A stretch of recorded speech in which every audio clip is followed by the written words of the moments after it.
Well, let's get started then. So we are going to talk about contract disclosures today, one of my favorite topics, because this is the one thing that is highly likely to get you in trouble when it's related to the contract. And so we're going to talk about a few things to try and keep you from getting in trouble, and try to keep your clients from getting in trouble because disclosures are so important. People think that, well, I don't want to tell them, it might stigmatize the property or keep me from being able to sell. What's worse than you not selling is you selling and them finding out you hid something from them. Um, Trust me, I've seen that happen. It's not fun. So you don't want to participate in that. So let's go through some questions about disclosures first. Do sellers have to use the GAR disclosure form? No. No. No, they do not. What is a material defect? This is getting harder today. Hmm. A Come on. defect that the seller's aware of? Okay, so defect, define defect then. Something broken. Okay, so if the light switch in the kitchen is broken, is that a material defect? Yes. Yes. Okay. If the refrigerator's ice maker only makes ice on Tuesdays, is that a defect? It's a defect. Robin, this is my humor for the day. We got to get us going. It's a Friday morning, right? Hmm. Would it be a defect since the fridge is not real property? So then that begins to be the question, right? Because it is technically a defect in the refrigerator, but it is a material defect, then it's really got to be something about the property, right? What if you know something that the seller doesn't want you to disclose? Mm. Mhm. Rita, you got to unmute. Tell me what you're saying. You have to say something. You have to say something.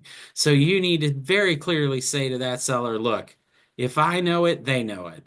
So you need to make sure that you disclose it properly because if you don't, I'm going to have to. Because your law license is on the line, which is your career and your income. They're just, on the line for one particular house. You're on the line for your whole career. So that's something you can think. Can you fill in the disclosure at the direction of your client? This is one of my favorites. No. No. No, thank you. Unanimous, no. So often I get well, they told me what to put. I don't care. You wrote it on there, and they're going to say you wrote it on there. And that's you disclosing something, not them.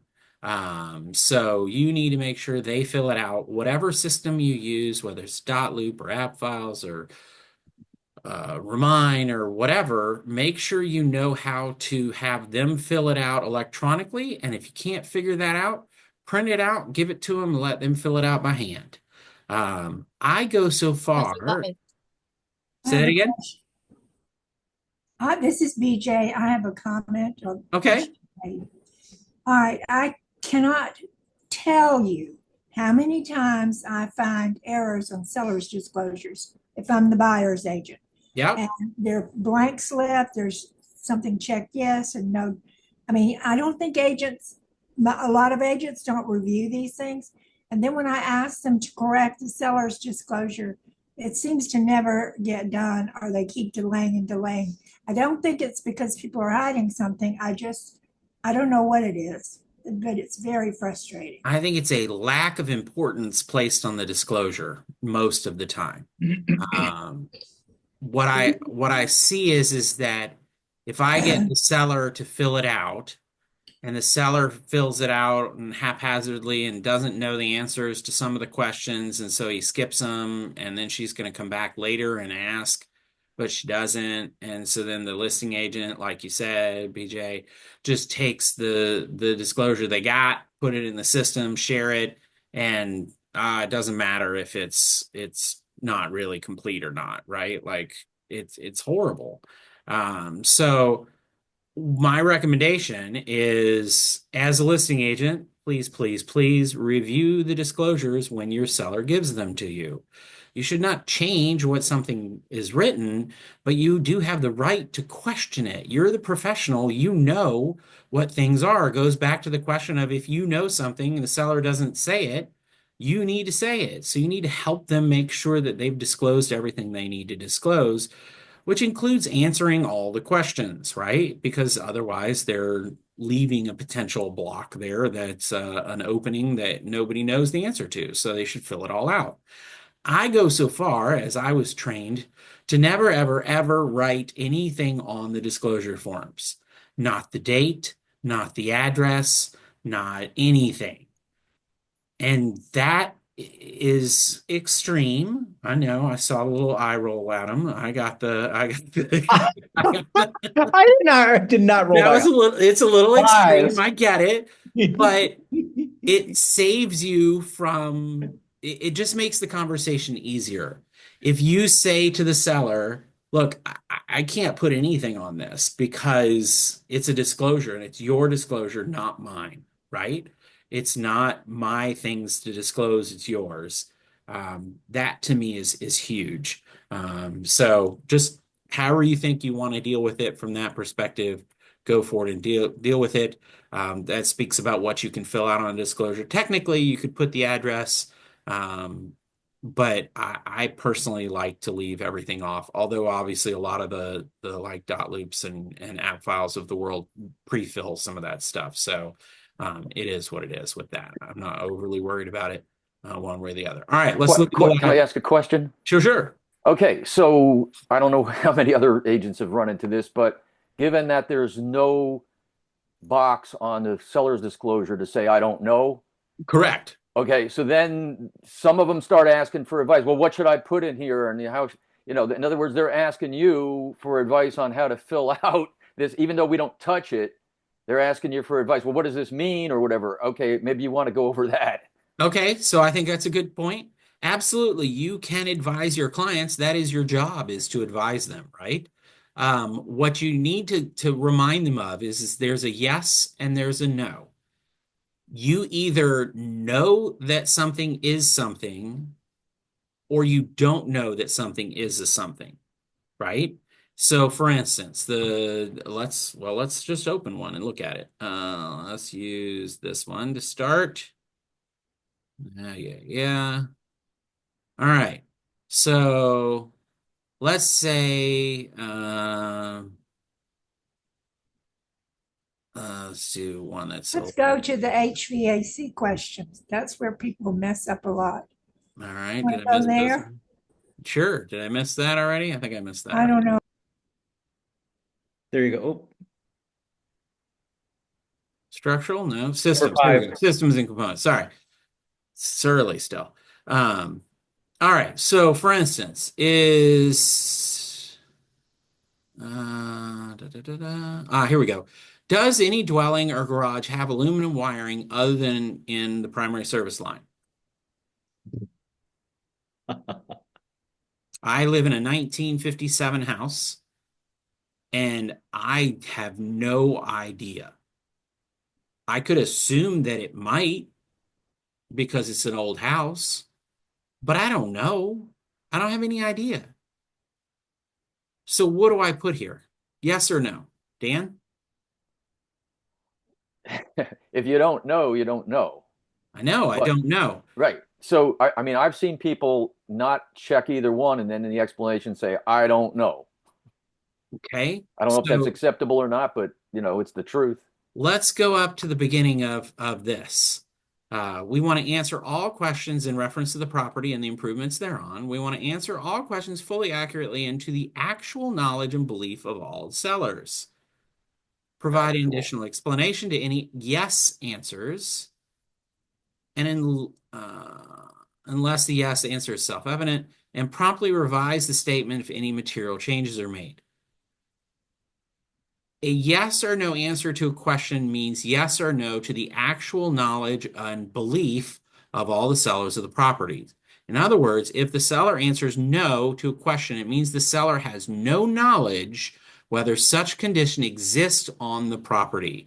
And that is the sentence that you want to highlight because that is going to answer the question of, well, if I don't know, what do I say? You answer no. No. So for me, I would answer no. Now, there is a possibility in my brain that there's some aluminum wiring, but I don't know that there is. So I have to answer no because I can't answer yes because I don't know for sure that there is. So Yes. if the answer is no, then it means that we have no knowledge of whether such a condition exists. So it's the same as I don't know.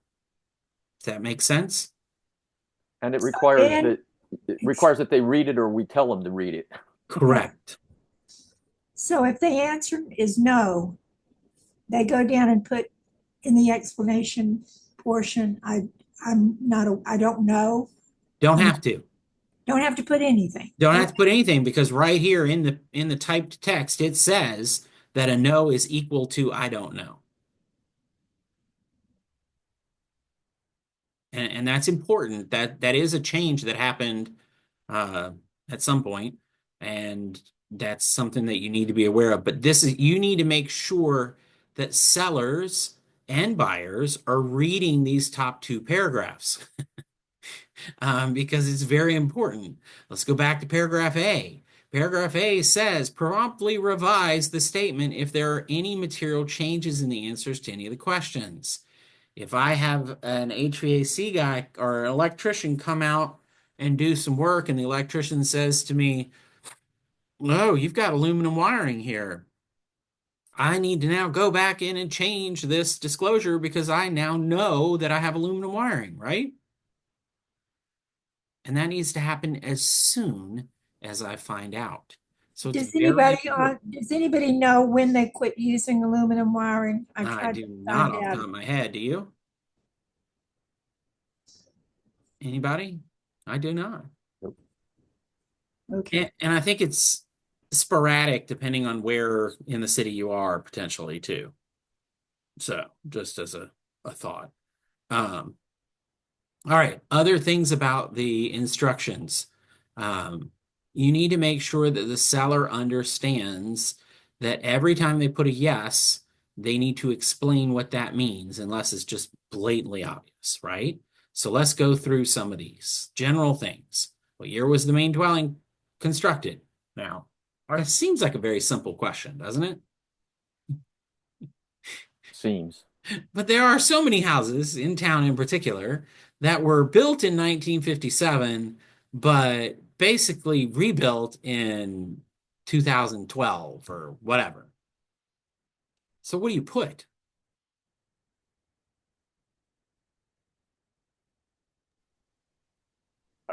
I'd go to the tax record. Exactly what I was going to say. So you're going to go to the tax record. Tax record's going to say 1957.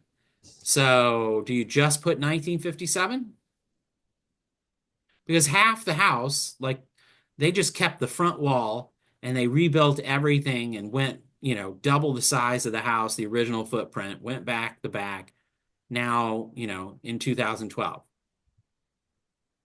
Right. I've seen the foundation taken down to the foundation and left the basement and then built a two-story over the foundation. Yep. So you is could go that further and two-story in say that, 1957 or no? well, you could go further and say, original foundation plus, major renovation in 1995 or whatever. So me personally, I would put two numbers in this slot. I would put 1957 / 2012 because I want people to realize that the majority of this house was built in 2012. But there are parts of it that were built in 1957, which of course is going to play into my lead-based paint disclosure. And I'm going to explain that here in the explanation of why I put two dates, right? That the house was, to Dan's point, the house was torn down to the foundation or to the basement or only retaining the front and east brick walls, whatever you need to put, and the renovation was done. Property vacant is a pretty straightforward one. If it's vacant, obviously there's a period of time. This one is kind of an interesting one because I wish it would say the date that it was vacant instead of the how long it's been since it's been occupied, because as soon as you fill this out, it's wrong. Right? Now, what you could do is you could say, and I've seen people do this, you could write in here since May 1st, 2024, right? And that Yeah. answers the question. It's always going to be right. So, it's kind of a loophole to get through there. Have any of the property at least, any of the property designated historic, which hopefully you know if you live in it. Covenants fees, obviously, if there are any recorded covenants, CCRs, then you need to put that. And if the property is part of a condominium or community in which there is a community association, then you obviously want to mark yes. And then, of course, you're going to want to fill out F-3022, which we'll look at here in a second.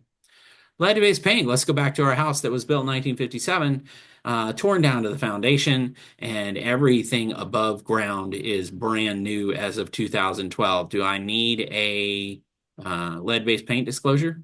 Absolutely. What if the tax records say 2012? Tax records aren't liable. I would agree with that. I think there's there's no harm in doing a lead-based paint disclosure. To me, if I think I should, which falls under the disclosures, if I think I should disclose it, I probably should, right? If anybody says to you, "Hey, should I disclose?" Yep. Doesn't matter what they're going to say after that. The answer is yes, because if they think for even a moment that they should, they should. So that's definitely something to go with. Structural, obviously, any changes to the structural, any issues with structural, you need to mark violations and such. I'm not going to read through every one of these unless somebody has a specific one that they have a question about. That's A quick question, because this has come up. People have said, because this is supposed to be your knowledge during your ownership. What if there was some of these structural things that were addressed by the prior owner and they knew about it when they bought it? So to me, that is something that you know about that has been done to the property and you want to disclose it.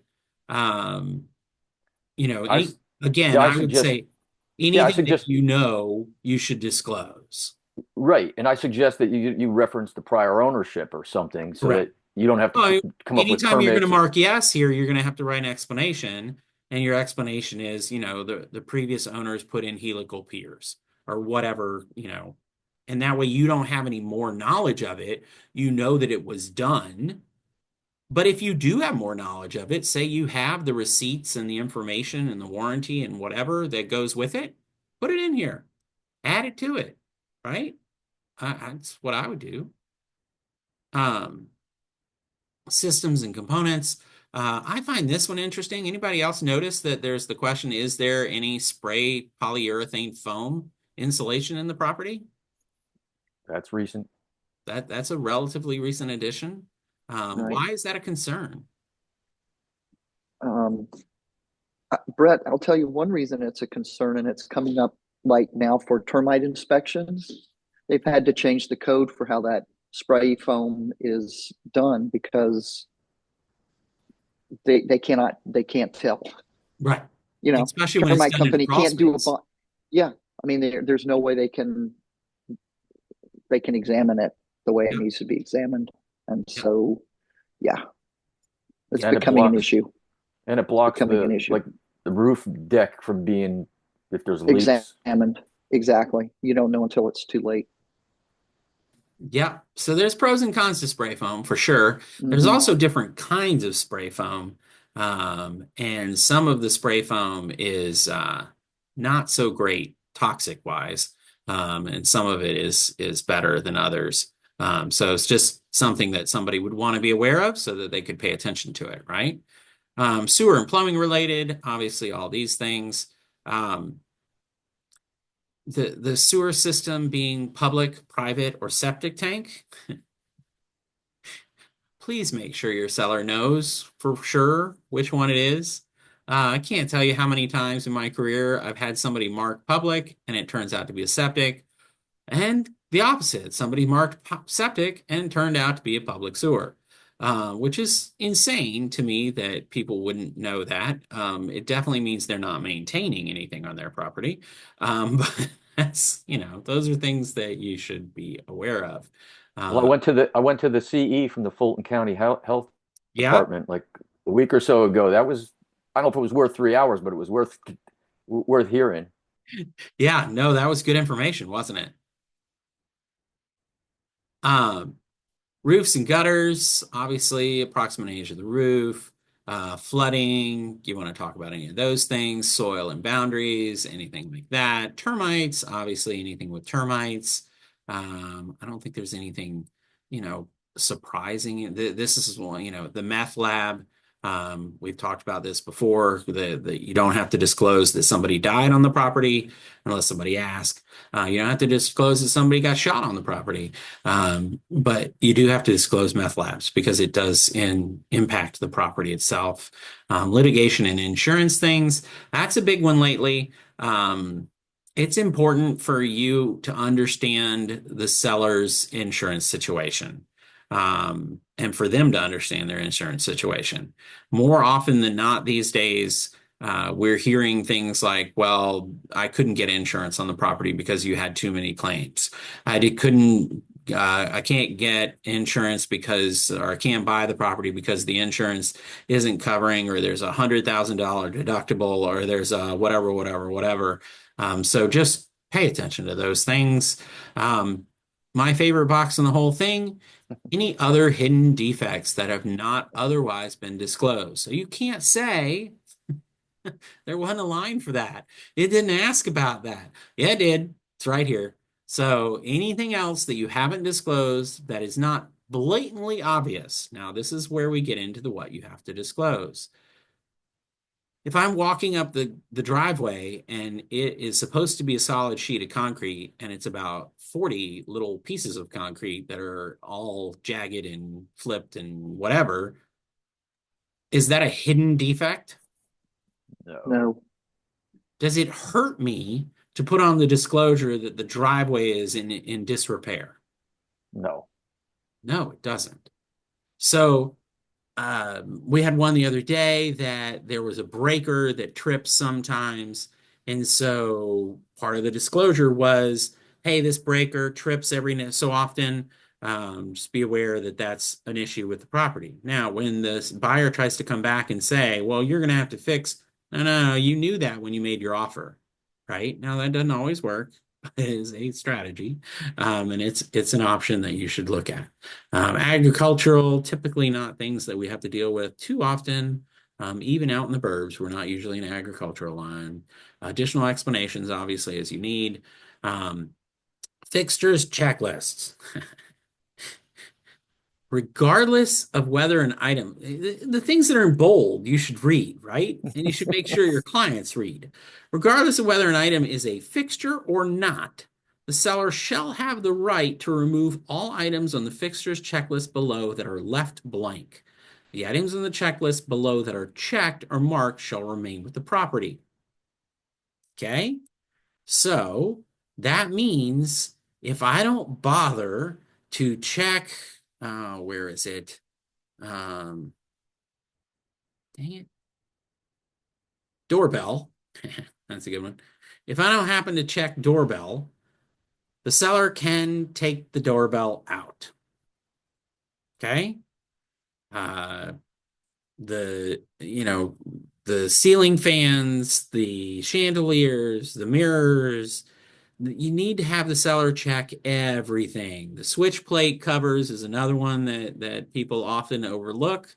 It's not usually an issue, but I have been involved in transactions where the switch plate cover was not checked, and because often it's left off, the buyers were like, it's no big deal, like whatever. Buyer's agent didn't point it out, it's not an issue. They go to do their final walk for the closing, and there is not a single switch plate cover because they were not just the 5-cent plastic ones from Home Depot. They were nice designer, pretty switch plates. But the seller took them all because they didn't check it and they had the right to take them all. What do you think the buyer thought of that? Buyer was not happy, right? Like, buyer was not happy. Bait and switch.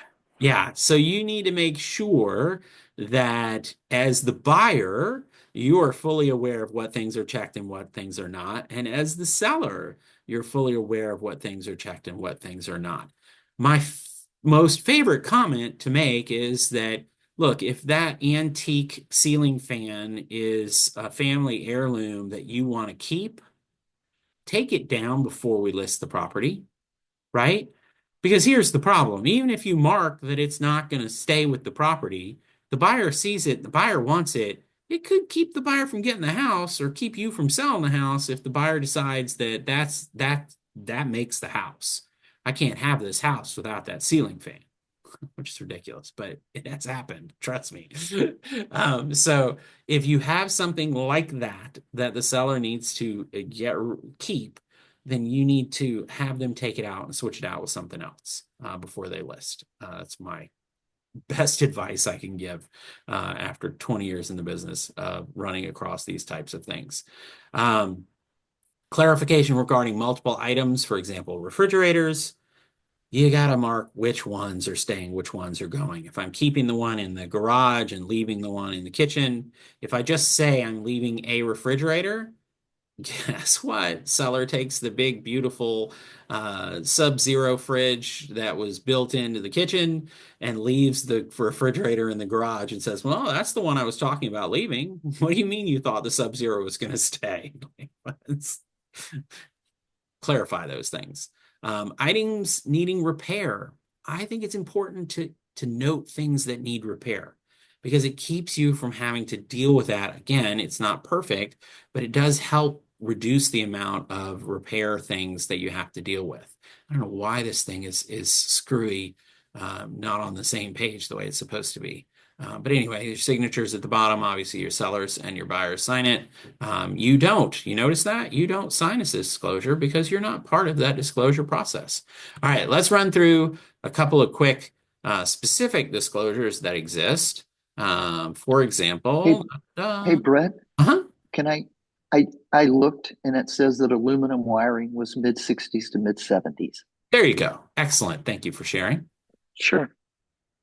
So let's look at a condo disclosure statement. So very similar, right? All of the things, roofs and gutters, flooding soil, termite, environmental, parking and storage. That's a new one. So important to know, parking and storage. Agriculture, I don't know how that could apply to a condo, but I guess it could. The fixtures checklist, very similar. Clarification, items needing repair, and signatures. Now, Brett, what did you not notice in this?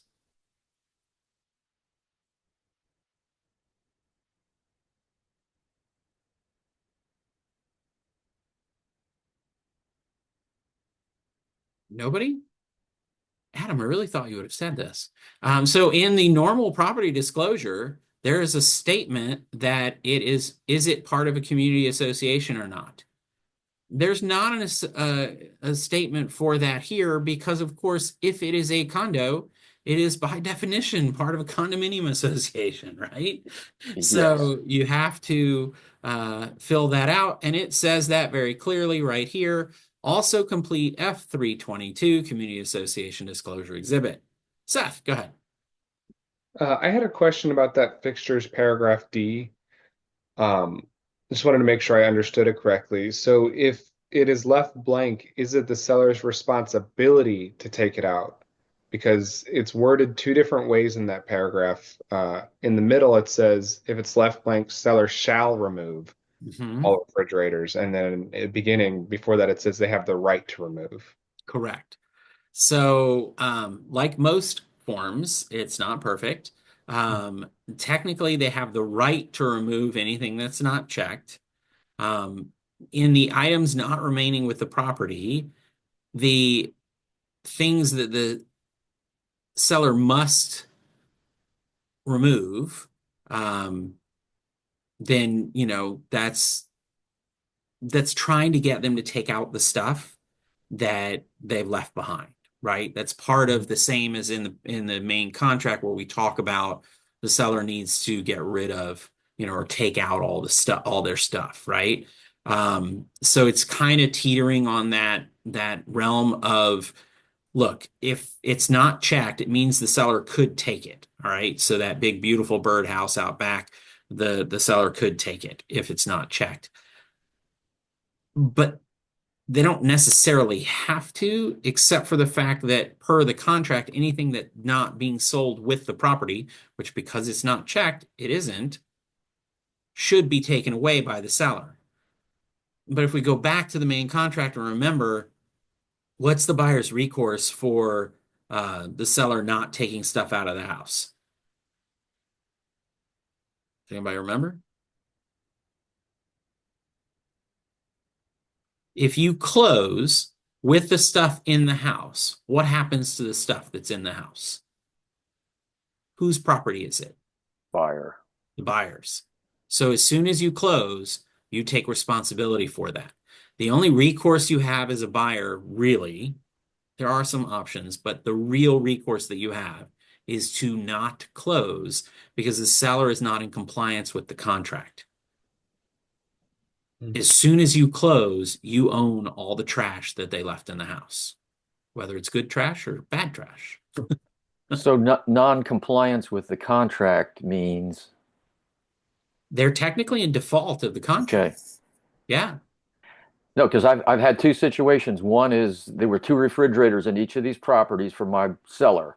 In one case, it was working, and the seller intended to take it, and then realized, that's too much hassle. I'm leaving it there. So nobody complained that they got a second refrigerator for their beer or whatever. But in the other case, the refrigerator in the basement was not working, and the seller wanted it out. And at the closing table said, "Hey, you're supposed to get rid of that refrigerator." So I don't know. I think we wrote it at some amendment that they'll do it within 24 hours or something, but it still defaults to exactly what you said. Yes. So it becomes a default, and unless you write something that survives closing, which most of the contract does not, then yeah, you're stuck with that. So definitely something to consider. All right, let's go look. Although Brett, go Uh-huh, back to uh-huh. that paragraph, please. Okay. Por favor.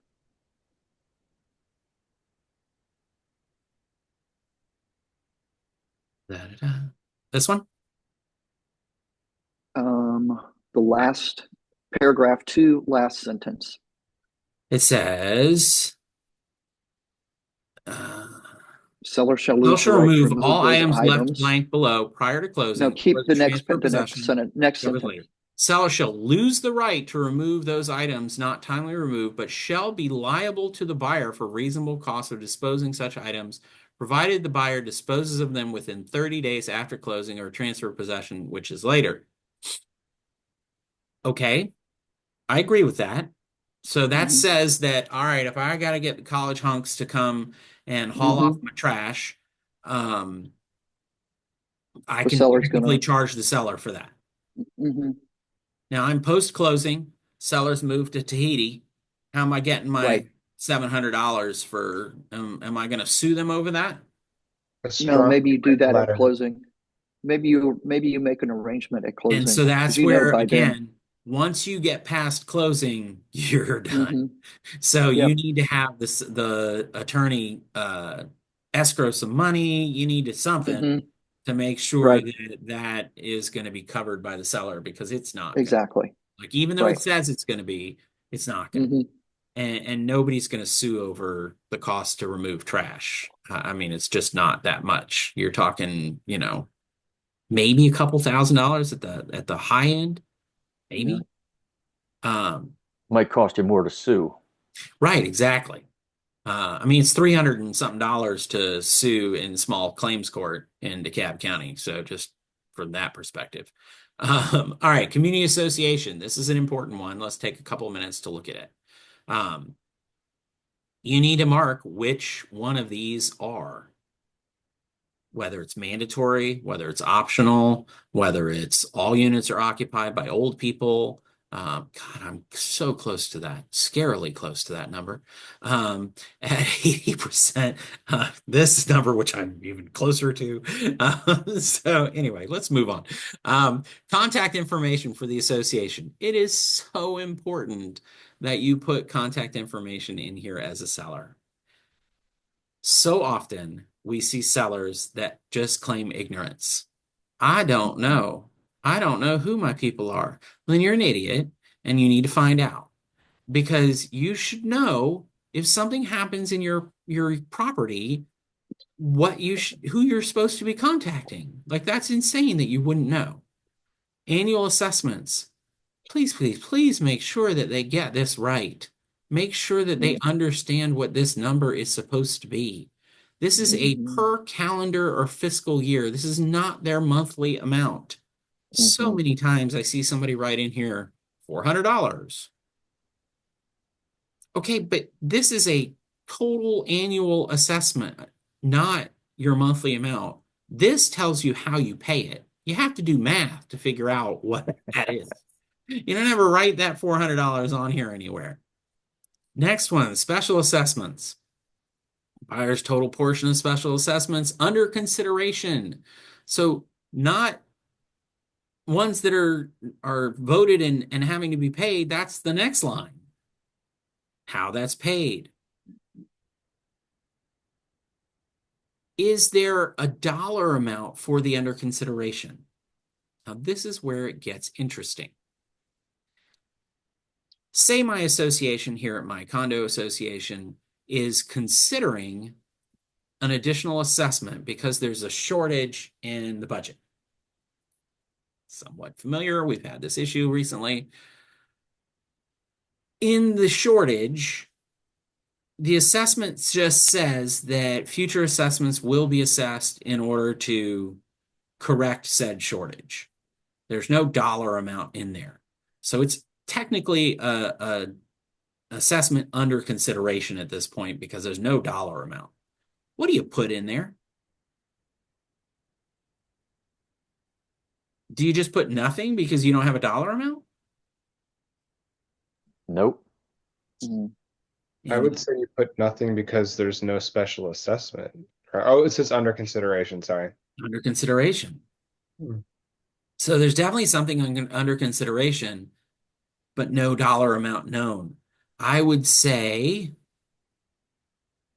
if we get to the bottom of this, there's not really a place to do that.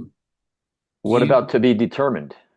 Yeah, I would put a TBD in there, and somewhere I would disclose what you know about that, or see minutes and attach the minutes that explain what it is. Because there's a difference between disclosing it here and disclosing it after it's under contract. Okay? So it's very important we understand that difference. Paragraph D says, notwithstanding the above, if the buyer's portion of any of the special statements that are passed or under consideration after the binding agreement date is X amount of dollars or more, the buyer has the right to terminate, but not the obligation to terminate upon notice to the seller, provided the buyer terminates the agreement within 5 days of being notified of the above.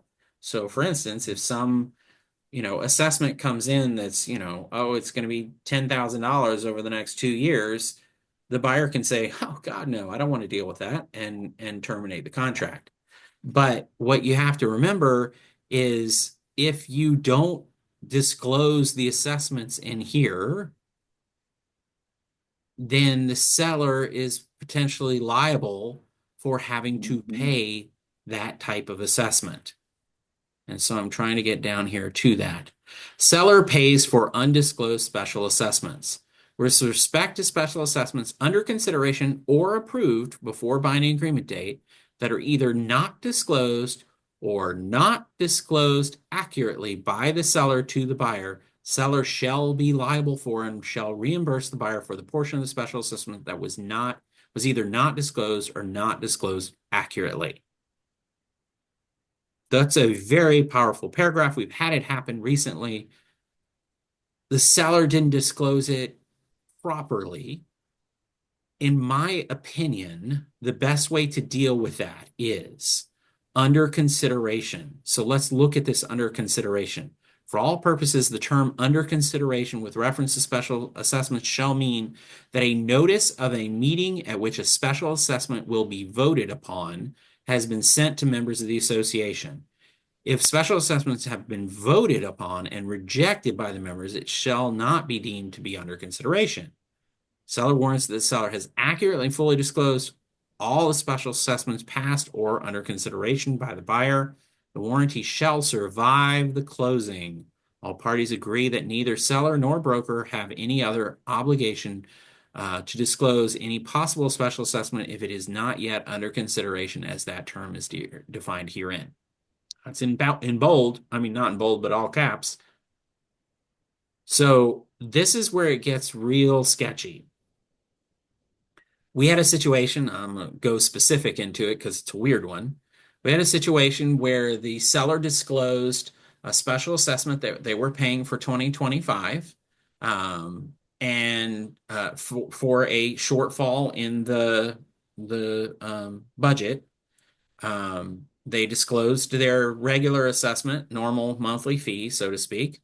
And the attorney got an email from the management association stating that, hey, you know that this special assessment is going to continue for the next 5 years.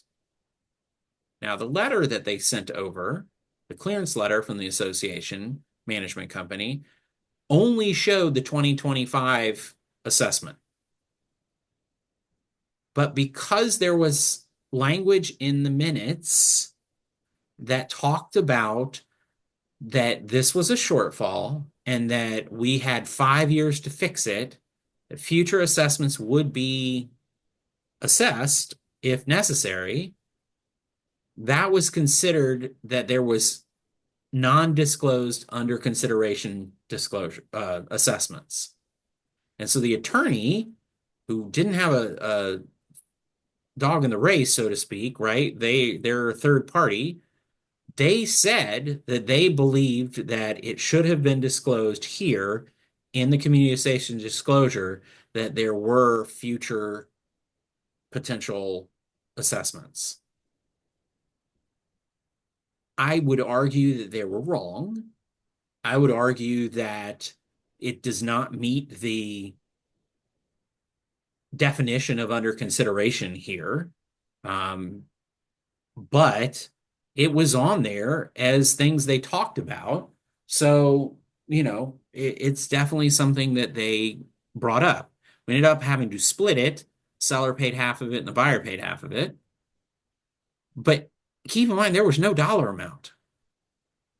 We didn't know what the dollar amount was, but the management company basically told the attorney that it was going to be the same as the 2025 one for the next 4 years after that. And so they took that $500 a year, multiplied it by 4, and said that the seller owed $2,000. So make sure you understand. Now, for me, the best way to fix that, and Adam, chime in your condo expertise, but my theory on that is if there are any under consideration, especially if you don't know what the amounts might be, right here I'm going to write see attached minutes. And I'm going to attach the latest minutes or the minutes where that was talked about to this document so that there's no question that I disclosed everything that I know or everything that can be known about that assessment. Does that make sense? And I think that's a practice, especially in condos, that you really need to take because then they can't come back and say, well, I read that differently. Because hopefully, I mean, all good agents are going to ask for those minutes. So, they're going to read them. But, just things to look at. It doesn't hurt also when you get a condo listing, poke around in the other listings in the building and look at their disclosures.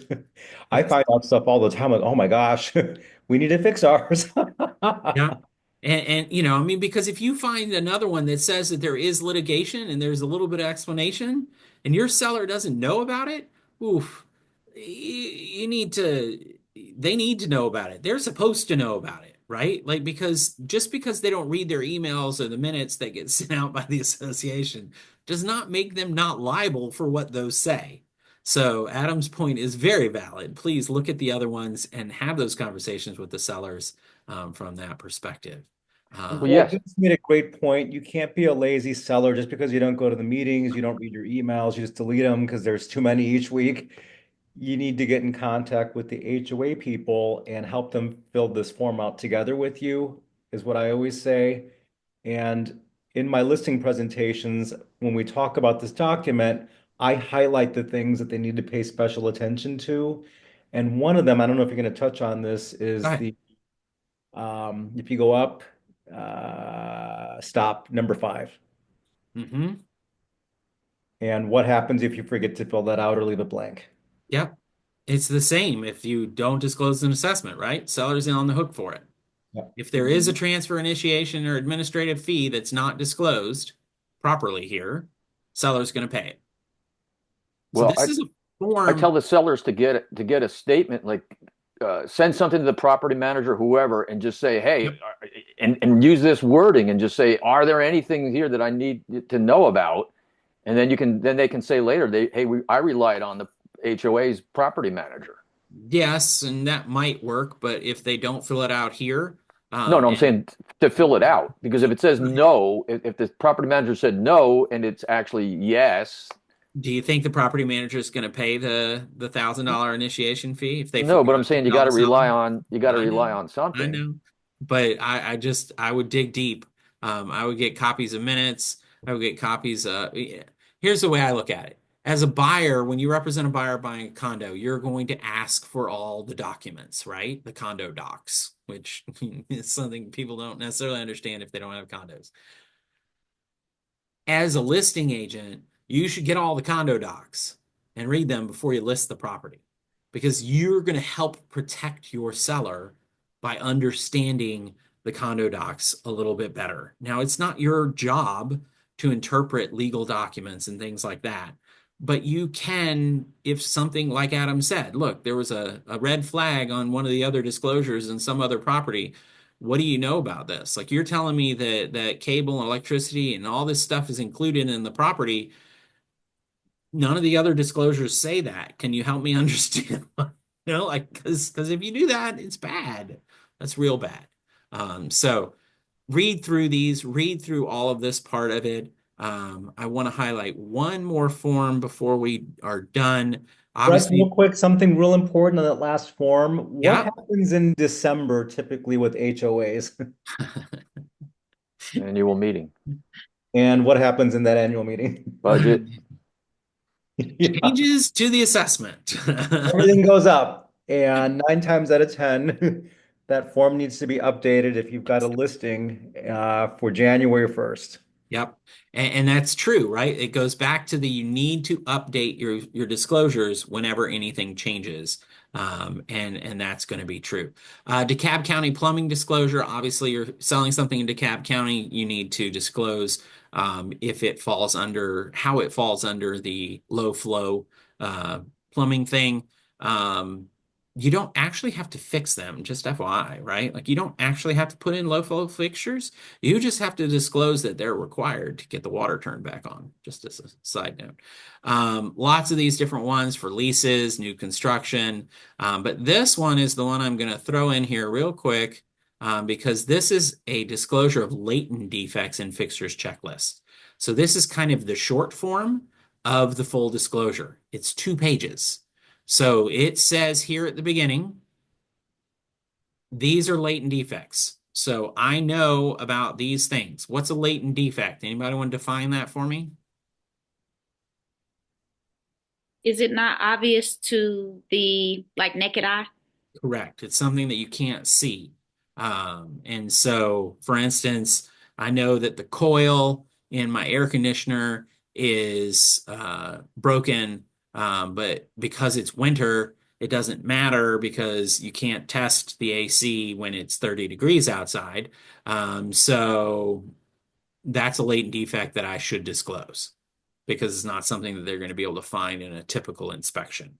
So this disclosure, if somebody says, "Oh, I don't want to fill out a disclosure, I don't know that much about it," okay, then fill out this one, fill in this piece, the things that are going to stay, and then sign.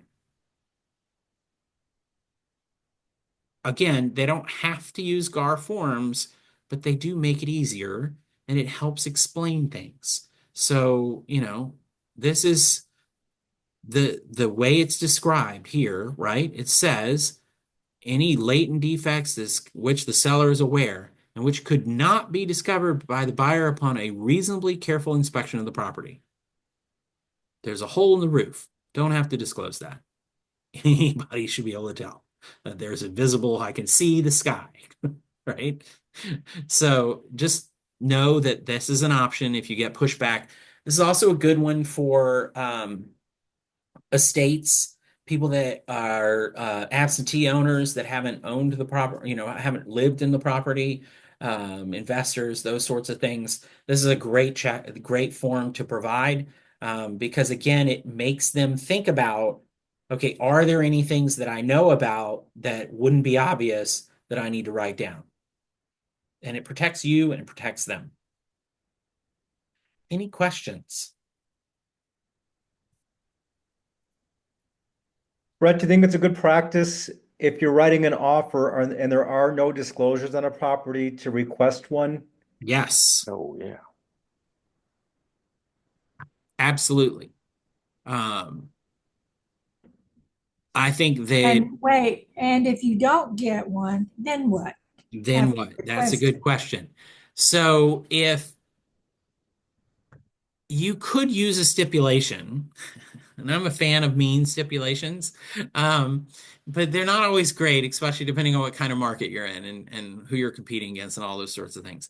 But you could write a stipulation in your contract, in your offer, that says, uh, since seller did not provide any disclosure statements on the property, seller confirms that they have no knowledge of any latent defects in the property. And so by bringing that to light, you are forcing the issue that the seller is, aware or not aware. And then you could go further. Again, I like to be mean. You could go further and say that any latent defects found during the inspection, the seller will repair at the seller's cost prior to closing and provide receipts, blah, blah, blah. Which you could do. You could go ahead and preemptively put that in there. Now, I have another question. no seller, give me 1 second, Bidget. Okay. No seller or listing agent worth their salt is going to let that fly, but it is probably going to get you a disclosure statement. Okay. Flush out their hand. So if an agent includes in the disclosure, the selling agent, Mhm. the seller's agent includes in the disclosure, like a 55 page of, this is not a condo either, page of community association rules that aren't part of the covenants, should that be attached to the contract with the seller's disclosure? When you, I mean, if they've included it, if they've attached it to the disclosure, yeah. uh-huh, If they've just included it with the documents in order for you to be able to see it, no, I would not.